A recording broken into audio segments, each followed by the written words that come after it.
Merci, Monsieur le Président. S'il vous plaît, pour le micro. Merci. Oui. Allô. Ça y est, le son est arrivé. Donc, Monsieur le Président, les principes d'une bonne architecture fiscale, on les connaît. C'est une compétence, un impôt qui est en relation avec cette compétence, voire la possibilité de créer un nouvel impôt. Alors, Monsieur le Président de la Commission, vous nous avez donné des exemples très marquants. Et effectivement, nous sommes dans un espèce de paradoxe où celui qui paye, finalement, n'a pas le retour sur investissement. Ce qui est quand même un peu curieux. Alors, on a vite passé peut-être, alors je ne sais pas si dans cet hémicycle tout le monde sont des spécialistes, et bon, le problème finalement de la fiscalité locale, il se pose depuis très longtemps. Alors la fin de la taxe d'habitation certainement a remis les choses en exergue, mais la non-révision des bases locatives depuis 50 ans pose problème. L'insécurité des collectivités locales, où finalement tous les ans c'est le Parlement qui vote les dotations et les sommes que les régions, que les départements, que les communautés de communes et autres communes pourront lever sur les habitants. Ça ne me paraît pas d'être une très bonne gestion. L'autonomie fiscale, lorsque la région a été créée, l'autonomie fiscale était à peu près de 30% pour la région. Aujourd'hui, elle doit être tombée à 8%. Et ça veut dire que donc 92% de nos finances viennent de l'État, qui évidemment peut ensuite prétendre orienter nos politiques, ce qu'il ne se manque pas de faire.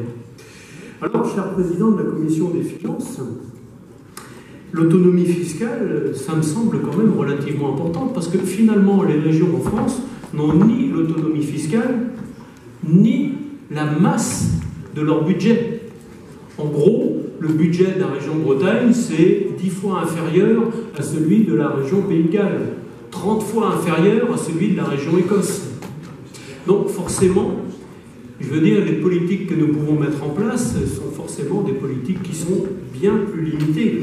Et quelque part, si je vais paraphraser le camarade Joseph Vissarionovitch Dujatchili pendant la Seconde Guerre mondiale, quand on lui parlait du pape, il disait « le pape, il a combien de divisions ?» Eh bien, moi je dirais, la région de Bretagne, elle a combien de Gwenec? Et force est de constater, pas beaucoup. La deuxième chose, c'est le manque de transparence.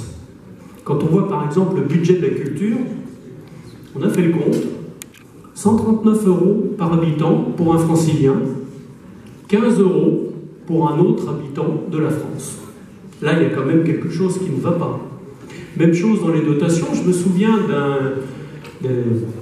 de Christian Guillon-Var, qui était rapporteur du budget, et qui disait que la dotation par habitant de la région de Bretagne était largement inférieure à la moyenne, et que le manque à gagner faisait que finalement, sur une législature de 6 ans, un mandat, eh bien nous perdions un budget entier. Donc là, il y a forcément quelque chose à voir. Alors, ces propositions sont intéressantes. Bon, je les ai trouvées peut-être pas assez, j'allais dire, ambitieuses. Bon, vous me connaissez, je suis un régionaliste, donc forcément, je suis pour que la région ait plus d'ambition, ait plus de moyens, ait plus de pouvoir. Mais il y a des choses forcément intéressantes. La première chose, c'est la stabilité des recettes. Vous avez insisté là-dessus, et avec la possibilité pour l'État de mettre en place un projet de loi de finances collectivité territoriale. Je vous le dis parce que je l'avais proposé dans la révision constitutionnelle et ça avait fait débat à l'Assemblée. Ce n'était pas passé, mais je crois que nous l'avons raté de 2 ou 3 voix. Donc c'est une possibilité, comme il y a un projet de loi de finances de sécurité sociale par exemple. Vous avez insisté sur les recettes dynamiques. Ben oui, c'est pas la même chose d'avoir une dotation qui, d'année en année, perd de sa valeur avec l'inflation, et d'avoir une recette dynamique qui, elle, au contraire, se maintient et qui prend, à chaque fois que l'inflation arrive, eh bien, elle se maintient, elle prend cette inflation. La proposition numéro 9 est également intéressante, parce que pour l'instant, remplacer les ICPE par une part de la TVA, eh bien, ça veut dire que nous ne portons plus les finances de la région sur l'ancienne, j'allais dire, l'ancienne fiscalité, c'est-à-dire celle finalement du carbone. Une fiscalité qui protège. Alors il est assez, effectivement, si j'étais maire, ce que je voudrais faire, c'est faire des lotissements. J'augmente ma population, j'augmente mes dotations. Une zone Natura 2000, un espace naturel, la préservation de l'espace agricole ne me rapporte rien en tant que maire, rien du tout.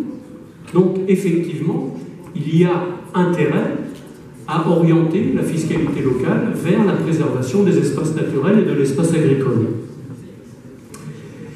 Même chose, alors je dirais, sur la production d'énergie. Alors déjà, la région fait beaucoup de choses, et on pourra en parler, mais enfin ça nous mettrait peut-être un petit peu loin, mais c'est tout simplement préparer la transition énergétique.